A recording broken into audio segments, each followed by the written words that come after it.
nervous.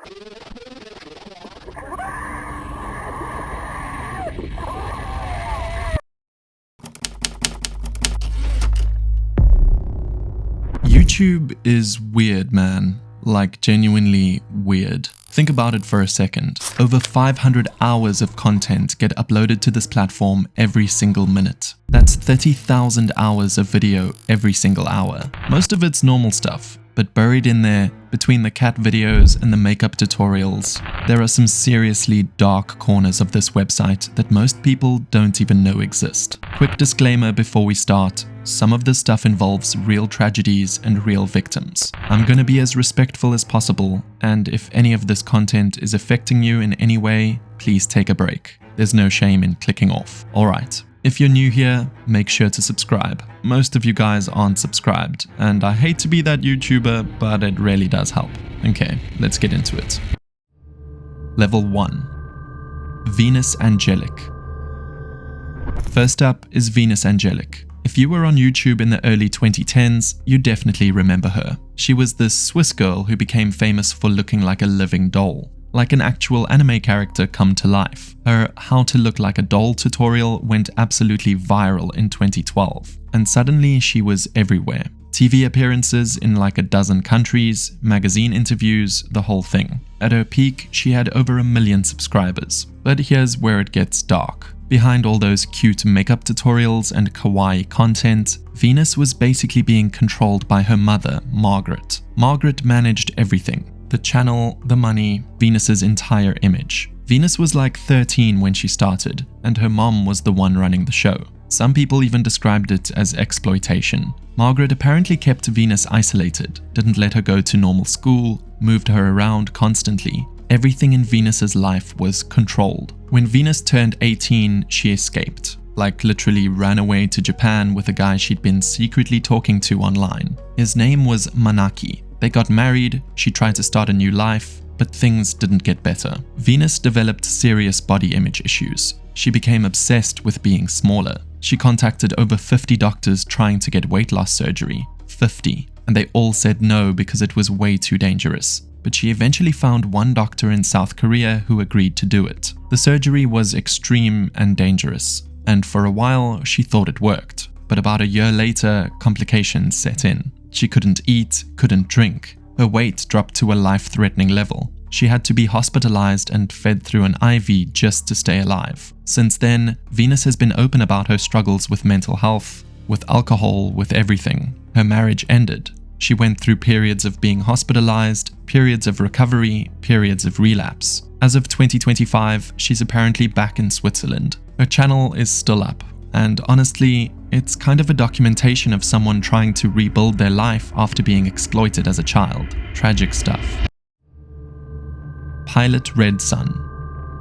If you've ever seen the Garfield meme, you know, I ate those food, then you've seen PilotRedSun's work. That video came out back in 2013, and it just never left the internet. This channel is run by a guy named Michael Epler, and his content is, how do I even describe it? It's like if you had a fever dream after eating expired cheese and watching too many 90s commercials. His videos are these surreal, glitchy animations with this dreamlike quality to them. Pringle advert with the whole "you will regret that purchase" thing. Grinch's ultimatum. Stuff that looks like it was made by corrupted software gaining sentience. The visuals look broken and wrong in a way that just stays with you. And he composes all of his own music too. This ethereal, unsettling stuff that makes everything feel even more off. Now, there's nothing malicious about PilotRedSun. He's just an artist doing his thing. But I'm including him because his content sits in this weird, uncanny valley that makes a lot of people genuinely uncomfortable. It's not trying to be creepy, but it is. That fever dream aesthetic, the intentional glitches that feel like errors but aren't, the lack of any context or explanation, it all adds up to something that feels deeply unsettling. If you haven't seen his stuff, honestly, go watch Garfield right now. It's only a minute long. You'll see what I mean. Apetor. Apetor was a Norwegian YouTuber named Tor Eckhoff. Born in 1964, the guy was beloved. Genuinely beloved. His whole thing was drinking vodka while doing crazy stuff in the snow and ice. Ice skating, swimming in frozen lakes, just vibing in the cold.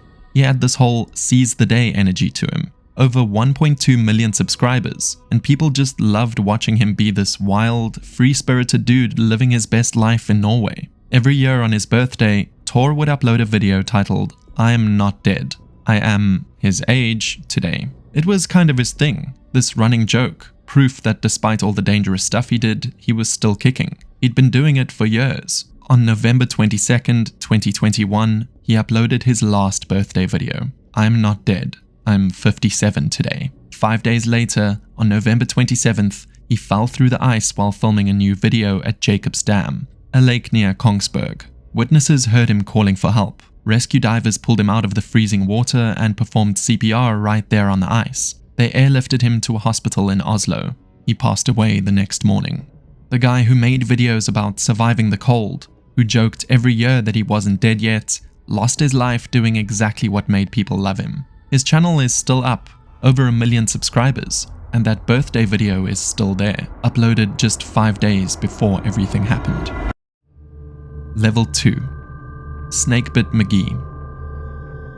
This one is genuinely one of the creepiest disappearances connected to YouTube. Kenny Veach was a 47-year-old hiker from Las Vegas who loved exploring the deserts of Nevada. He worked as a coffee machine technician during the day, but his real passion was solo hiking through the Mojave, sometimes for days at a time, camping in remote areas, finding abandoned mines and ghost towns. He called himself Snakebit McGee online because he had a habit of picking up snakes and actually got bitten by a rattlesnake once. That's just the kind of guy he was. In June 2014, Kenny left a comment on a YouTube video about Area 51 that would change everything. He wrote about finding a strange cave near Nellis Air Force Base, a cave with an entrance shaped like a perfect capital M. When he tried to enter the cave, his body started to vibrate. The deeper he went, the more intense the vibration became. He said he suddenly felt overwhelming fear and ran out of there. The comment went viral. People demanded proof. Some encouraged him to go back. One person warned him not to return, saying if he does, he won't get out. Kenny went back in October 2014. He filmed the whole hike and uploaded it as M Cave Hike, but he couldn't find the cave again. The video shows him wandering through the Sheep Mountains, narrating his search, even spotting a black ram watching him from a ridge the entire time. Weird stuff, but no M cave. Then on November 10th, 2014, Kenny told his girlfriend he was going on another overnight hike. He didn't give her the exact location. He didn't take his video camera, which was strange, because he'd said he was going to bring a GoPro. He just left. He never came back. Search and rescue teams found his cell phone on November 22nd, sitting on a rock near a vertical abandoned mine shaft in the Sheep Range. His car was found at the trailhead, but Kenny gone. No body, no tracks, no other belongings. Just nothing. His girlfriend later came forward with a devastating explanation. She said Kenny had battled depression for years, that it had gotten worse for him in the months before he disappeared. She said he once told her that if anything ever happened to him, no one would ever find him. She believes he went into those mountains knowing he wouldn't come back. To this day, Kenny Veach has never been found. People still hike those mountains looking for the M Cave. Some claim to have found it. None of them have found Kenny. The Pentamax. This one's weird in a completely different way. The Pentamax is a Japanese channel that started out totally normal. Just videos of railway crossings, trains coming and going, the barriers lowering, the bells ringing, that kind of thing. Standard stuff for train spotters. Japan has a huge train spotting community. It's actually called rail fanning there. So this wasn't unusual at all, just someone documenting crossings, maybe for enthusiast purposes. But then things changed. Out of nowhere, the videos started featuring these bizarre, crudely animated scenarios. Fruits with faces appearing at the crossings, ghosts materializing out of thin air, these mechanical life forms, and I'm using their terminology here, that would show up and seemingly consume the railway crossings, like devour them. The animation style is rough, almost MS Paint quality, but that makes it creepier somehow. There's no explanation, no context, nothing. No pinned comment saying, "Hey guys, I'm trying something new." No video description update. The channel just shifted into the surrealist nightmare territory overnight. Nobody knows why. There's no story, no ARG reveal, no announced project. It just happened. Some people think the original creator lost their mind. Others think the channel was taken over by someone else. Some even joke that it was taken over by an AI that developed its own artistic vision. The conspiracy theories write themselves. Whatever the truth is, it remains completely unexplained to this day. And honestly, that lack of explanation makes it way more unsettling than if we knew what was going on. When there's an answer, you can process it. When there isn't, it just sits with you. HiImMaryMary. The channel follows a girl named Mary who lives alone in a house. During the day, her videos are normal vlogs. She talks about her life, shows us around the house, cooks meals, regular stuff. But there's something wrong. She can't leave. She's trapped there. The doors lead nowhere. And at night, monsters appear. The series is a metaphor for isolation and mental health. The monsters aren't just random horror elements. They're directly connected to Mary's psychological state. They represent what happens when you're completely alone for too long. Mary can't escape her situation, and the longer she stays, the worse things get. The monsters get bolder, they get closer. It's not a real horror story. It's clearly an artistic project, a web series with a creator behind it. But it hit different during lockdown, let me tell you. That feeling of being trapped in your own space, of things getting worse the longer you're isolated, of the walls closing in. A lot of people connected with it in ways the creator probably didn't expect. Level 3. LeatherSmokeMe. Okay, so this channel was run by a guy named Dave. His content was niche, to say the least. He would chain smoke on camera while eating, let's say, unconventional things. It was apparently content for a very specific fetish community. Smoking fetish content. It existed, Dave served it. Over time, viewers started noticing that Dave was getting sicker. His appearance was changing, his health was visibly declining. Weight loss, changes in his face, all of it documented on camera. Turns out he had developed severe oral cancer, almost certainly from all the smoking. But he kept making videos, he kept smoking on camera. He kept feeding the audience what they wanted even as it was destroying him. The channel became this unintentional documentation of someone's physical decline. Someone who was literally being slowly destroyed by the thing his audience wanted to see. He passed away in 2011. It's one of those cases where you have to ask, where is the line? At what point does content become exploitation, even when the person is doing it to themselves? Francine Dancer. Francine Dancer is a woman who makes music and dance videos with a mannequin named Star Dancer. She treats the mannequin like a partner, like a real person. They perform together. She talks to it. It's her roadie, her collaborator, her companion on stage. Francine seems to have been some kind of public access TV personality back in the day. She has that energy, you know? Like she came from an era of local cable access shows where anyone could get airtime. But now there's something off about the whole thing. The interactions with the lifeless mannequin, the apparent disconnect from reality, the hints in some videos that she might be struggling with housing instability or mental health issues. The videos are earnest. She's not doing a bit. This is definitely her life. This is what she does. Star Dancer is her partner. It's not scary exactly. It's just deeply sad in a way that's hard to articulate. You're watching someone who seems to exist in their own world, talking to a mannequin like it's their only friend, and maybe it is. Jack Torrance.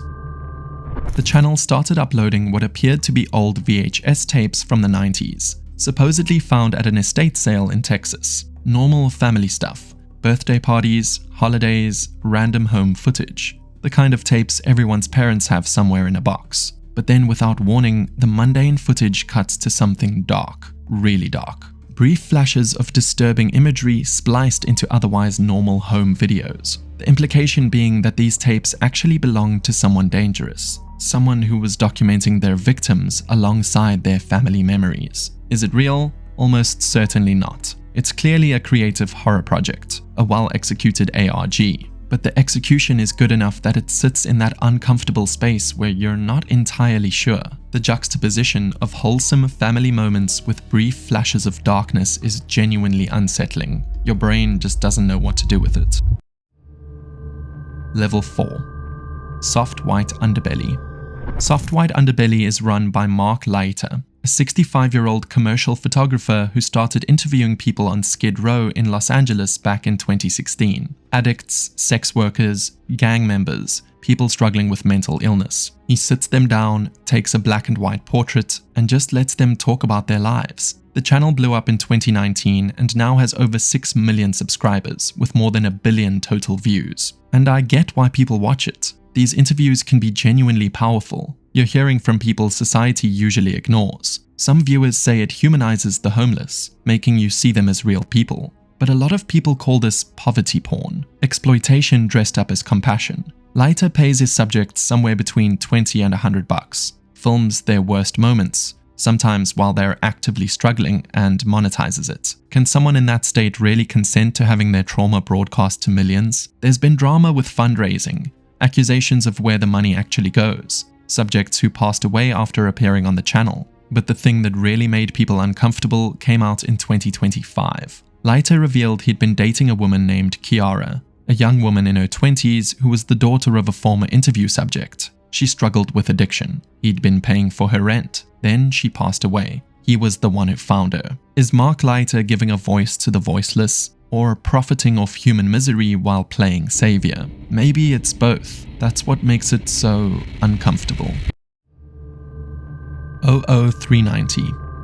This channel has been running since 2015, and nobody knows what it actually is. 00390 uploads hundreds of short, cryptic videos. Some show what appear to be women being filmed without their knowledge, just walking down streets, going about their lives, filmed from a distance. Others feature eerie visuals, distorted music, and imagery that suggests darker things. Violence, disappearances, things you don't want to think about too hard. One of the more notorious videos is titled something like Exploring Summer Night Streets, and shows footage driving through what looks like a red light district. The voyeuristic quality, the way it lingers on women, the overall vibe, it feels wrong, like you're watching something you shouldn't be. People have been trying to figure out this channel for years. Some think it's a serial killer documenting victims. Others say it's an elaborate ARG with hidden codes and messages buried in the videos. A few believe it's just edgy art, someone trying to creep people out for the sake of it. The thing is, nobody's cracked it.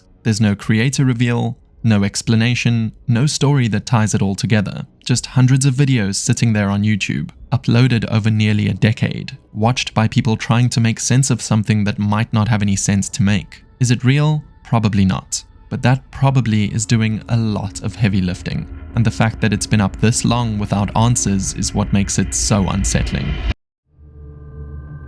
Webdriver Torso. Okay, this one is actually kind of a relief compared to the others. Webdriver Torso is a channel that uploads hundreds of thousands of short videos. Literally hundreds of thousands. Each one was about 11 seconds long, featuring nothing but simple shapes. Rectangles, usually red and blue, moving around the screen with electronic beeping sounds. No words, no explanation. Just rectangles and beeps, over and over. When people discovered it, the theories went wild. A numbers station, secret government communication, an alien signal, some kind of code. Turns out it's just Google. They use it to test YouTube's video encoding and upload systems. Just an automated quality assurance tool. The mystery was completely mundane. But before that reveal, this channel was genuinely creepy. Imagine finding hundreds of thousands of videos with nothing but shapes and beeps, uploaded around the clock with no explanation. Your brain wants there to be a reason, a story, something sinister. Sometimes the explanation is boring, but the feeling you get before that explanation, that's what earns it a spot on this list. Level 5. Nana 825763666.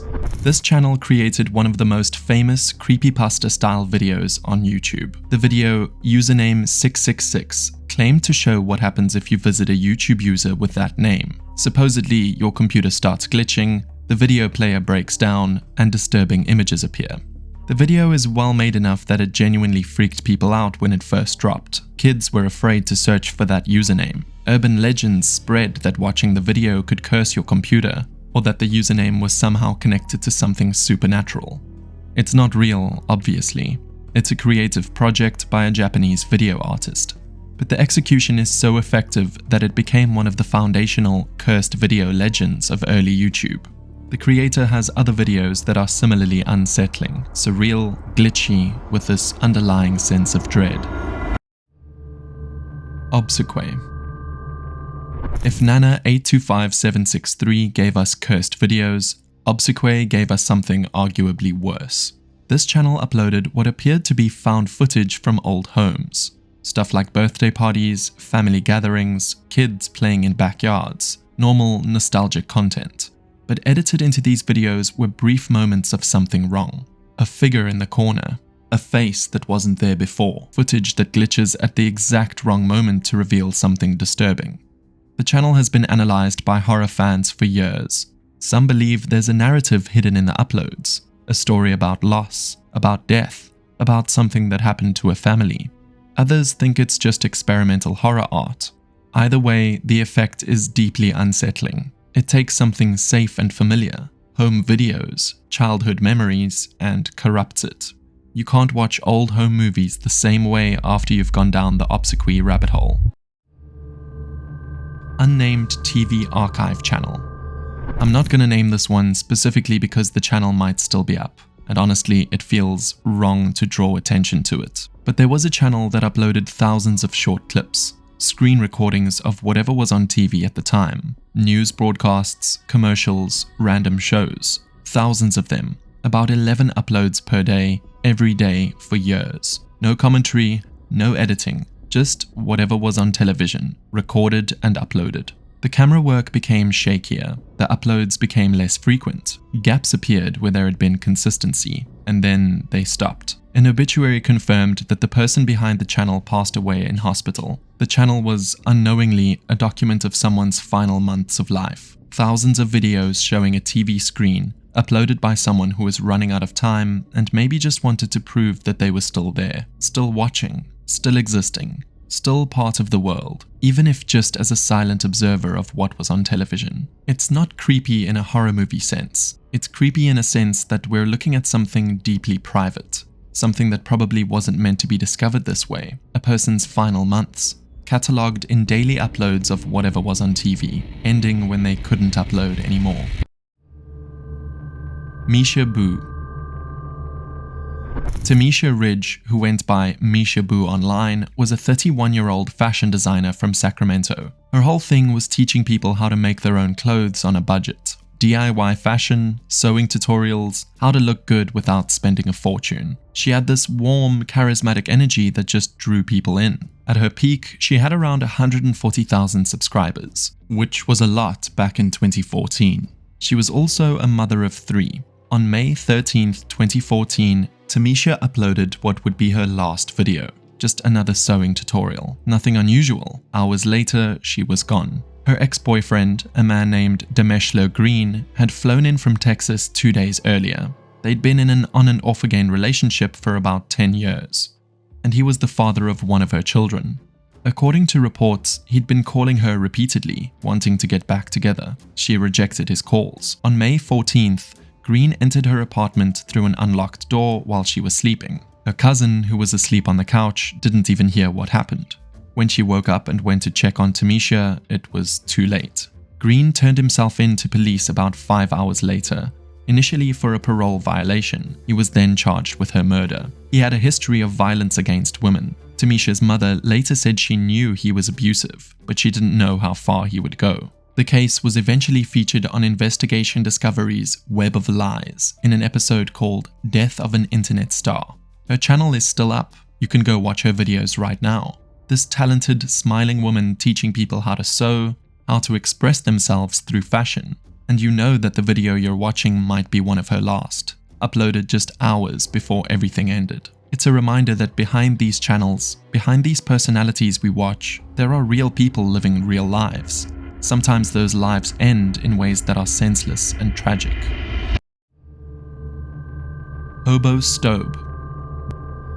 James Stobe, known as Stobe the Hobo, was one of the most famous train-hopping content creators on YouTube. He documented his life riding freight trains across America, filming the landscapes rolling by, sharing his thoughts on life, even playing piano music he composed himself as the soundtrack to his videos. People loved him. He had this philosophical, artist soul quality to him. Former Coast Guard member, He had a music degree, but he chose to live life on the rails and share it with the world. He was born in October 1984, and by his early 30s, he'd built this whole community around train hopping culture. His videos were beautiful, honestly. There's something meditative about watching the country roll by from a freight car set to piano music. He made the hobo lifestyle seem romantic and adventurous. In November 2017, his channel went silent. According to reports, Stobe was near Baltimore when something went wrong. His gear may have gotten caught on a passing Amtrak train. He didn't survive the accident. He was 33 years old. The man who spent years showing people the beauty and freedom of train hopping lost his life doing exactly that. His final video, uploaded a few days before his passing, is still there on his channel. A reminder that the lifestyle he documented was always more dangerous than his videos made it seem. Level 6. Votesaxon07. Stephen McCullough. This one is still ongoing as I'm making this video. Stephen McCullough was a YouTuber from Northern Ireland with around 35,000 subscribers. He made Doctor Who reviews, toy collections, that kind of thing. Niche but genuine content. People liked him. He seemed like a regular, nerdy guy. On December 18th, 2022, his pregnant girlfriend, Natalie McNally, was found in her home in Lurgan, Northern Ireland, with fatal injuries. She was 32 years old and 15 weeks pregnant. McCullough had what seemed like the perfect alibi. He had been live streaming on YouTube for 6 hours that night, a stream he titled Violent Night, like the movie that had just come out. He was home playing video games on camera, talking to his audience. There's no way he could have done it, right? But investigators discovered something. The live stream wasn't live at all. It was a pre-recorded video that McCullough had set to play while he was away. Technical analysis of his computer confirmed it. The video had been saved to his hard drive. He had created an elaborate fake live stream to give himself an alibi. Throughout the fake stream, McCullough made repeated references to the time, kept emphasizing that he was at home, mentioned he couldn't interact with his chat due to technical issues. At one point while playing a GTA mission, he said, "I need to kill this bitch," referring to a character in the game, but in hindsight, yeah. His browsing history in the weeks before revealed disturbing search patterns. He made recordings of the victim's grieving family afterward, apparently to check if they suspected him. McCullough was arrested on December 19th, 2022. He denies involvement. His trial is ongoing as of late 2024. The Violent Night stream is still up on his channel. It has hundreds of thousands of views now, most from people who went looking for it after hearing about the case. MossB46PGH. George Sedini. Going back to 2009 for this one. George Sedini was a 48-year-old systems analyst from Pittsburgh. Ordinary guy by all appearances. He had a YouTube channel, MossB46PGH, where he uploaded videos of himself giving tours of his house, talking about dating, expressing his frustrations with women. These videos seem normal at first glance. Just a lonely middle-aged guy trying to figure out dating, showing off his nice furniture, trying to seem appealing. He even took a self-help course about dating and filmed homework assignments for it. Videos about his thoughts on attracting women. But George had a blog, and in that blog, spanning months, he documented something much darker. His growing resentment and isolation, his rehearsals, his preparations. He'd apparently been planning something since November 2008. On August 4th, 2009, George walked into an LA fitness gym in Collier Township, suburban Pittsburgh, during a women's aerobics class. He turned off the lights. He opened fire. 3 women lost their lives that night. 9 others were injured. Then George took his own life. Those YouTube videos are still archived online. You can watch a man give a tour of his house, talk about wanting a girlfriend, show off his furniture, and know that months later he would commit this horrific crime. It's a window into radicalization happening in real time. A guy who seemed normal enough on camera, but was writing about violence in his private blog the whole time. Big Money T. Trent Paschal.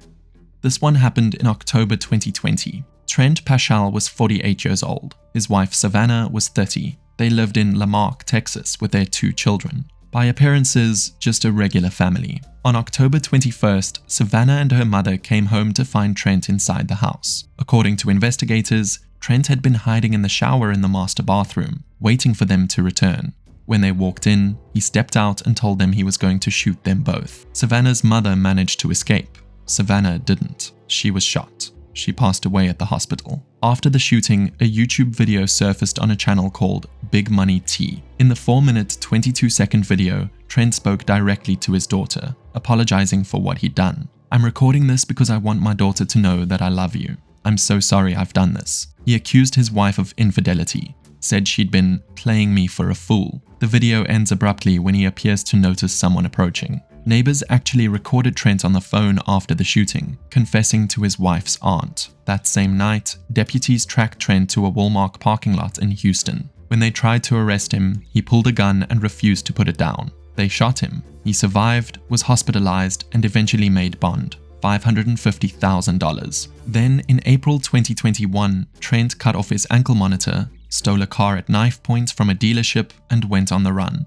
For about 9 months, he was a fugitive. In January 2022, deputies got a tip that he was hiding in a van at an RV park in Ocala, Florida. When they approached the van and asked him to come out, they heard a gunshot. Trent had taken his own life. He never faced trial. The YouTube video was removed, but the whole thing is just a senseless tragedy. A woman lost her life. 2 kids lost both their parents. And somewhere out there is a video of the man who did it apologizing to his daughter.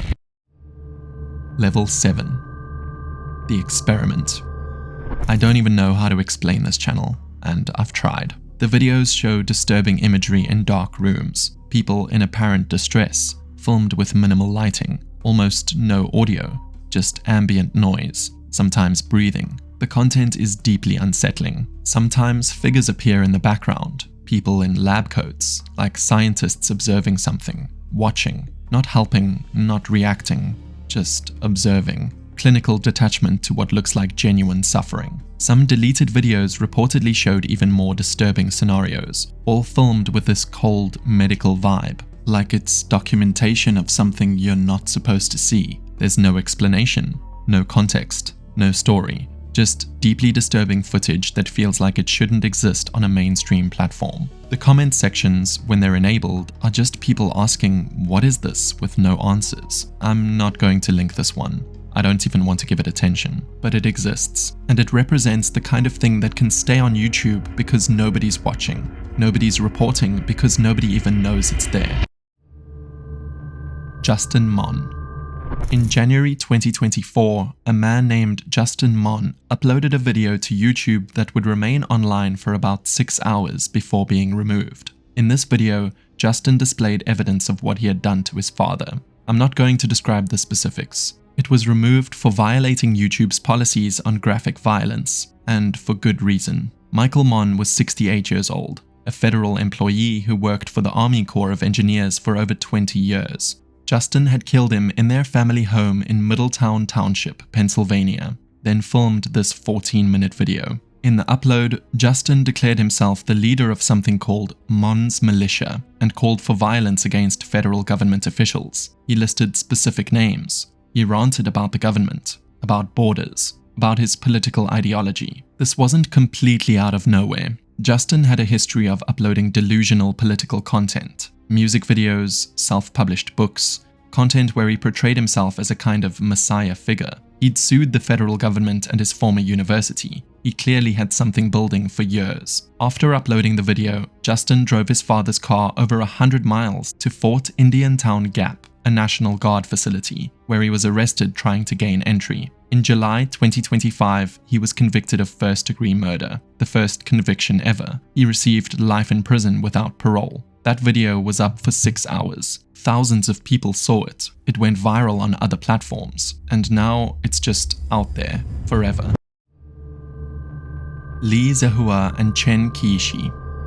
In early 2020, when COVID-19 first emerged in Wuhan, China, the government was trying to control information. State media only reported what they were allowed to report, but some people decided to tell the truth. Chen Qishi was a 34-year-old lawyer and citizen journalist. He'd already made a name for himself by live streaming the Hong Kong protests. When Wuhan locked down on January 23, 2020, Chen slipped into the city the very next day and started uploading videos showing what was really happening. Overcrowded hospitals, the reality of what was happening inside, people desperate for help, medical staff breaking down, the kind of footage that contradicted everything the official channels were saying. His videos went viral around the world. At his peak, he had over 430,000 YouTube subscribers, plus hundreds of thousands more on Chinese platforms before they banned him. On February 7th, 2020, Chen posted a video after visiting one of the Fangkang temporary hospitals. That night, he vanished. His friends said authorities had detained him under the guise of forced quarantine. For over a year, nobody knew where he was or if he was even still alive. Li Zehua was a 25-year-old former state television journalist who went by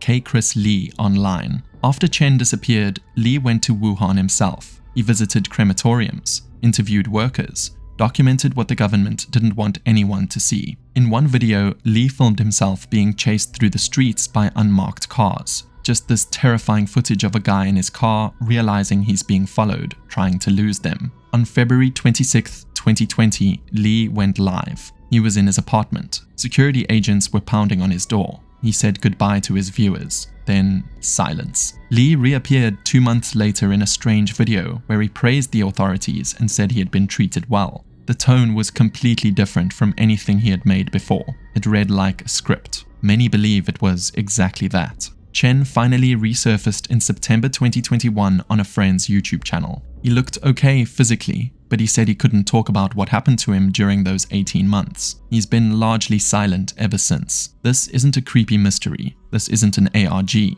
This is what happens when ordinary people try to tell the truth in certain places, documented on YouTube for the world to see. They become ghosts, and sometimes they don't come back the same. And there you have it, guys. From living dolls and surreal animations at the surface, all the way down to state disappearances and unspeakable violence. 7 levels deep into the most disturbing channels YouTube has to offer. Anyway, that's gonna wrap it up for today. If you made it this far, thank you for watching. Let me know in the comments which entry disturbed you the most. I'm genuinely curious.